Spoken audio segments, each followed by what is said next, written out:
एक बार बाबा सेठ राम रतन गुप्ता के घर कानपुर गए। गुप्ता जी के भाई ने बाबा को मुंबई स्थित अपने आवास पर आमंत्रित किया। उन्होंने प्रिंस स्ट्रीट मुंबई का अपना पता भी दे दिया। कुछ वर्षों बाद बाबा दक्षिण भारत की यात्रा के दौरान मुंबई गुप्ता जी के घर गए। उनके साथ श्री माँ तुलाराम शाह जी, उनके पुत्र रमेश और गिरीश भी थे। गुप्ता जी ने बाबा को दक्षिण भारत की एक प्रख्यात ब्रह्मचारिणी महिला के चमत्कारिक कार्यों के बारे में बताया।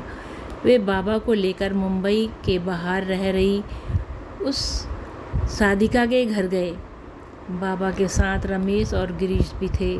उस महिला ने इन लोगों का स्वागत किया और जहां अन्य दर्शनार्थी बैठे थे वहां बिठा दिया। गुप्ता जी ने प्रसाद के लिए याचना की। उस साधिका के पास 2 कटोरे थे, एक में रोली थी और दूसरे में चंदन था।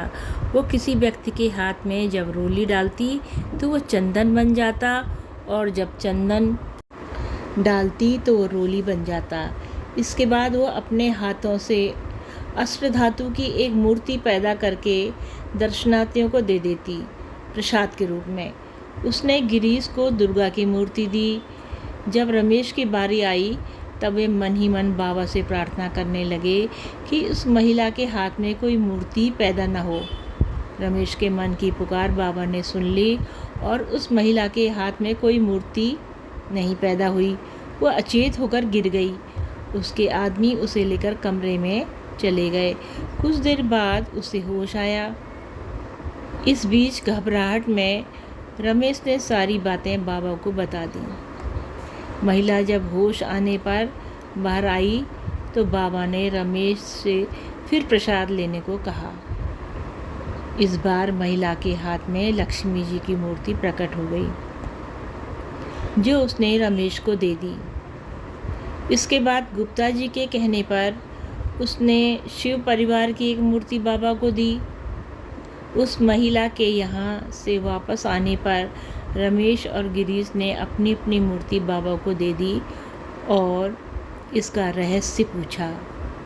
बाबा ने बस इतना ही कहा, ऐसा हो जाता है। उन्होंने इन तीनों मूर्तियों को माँ के आंचल में बांध दिया।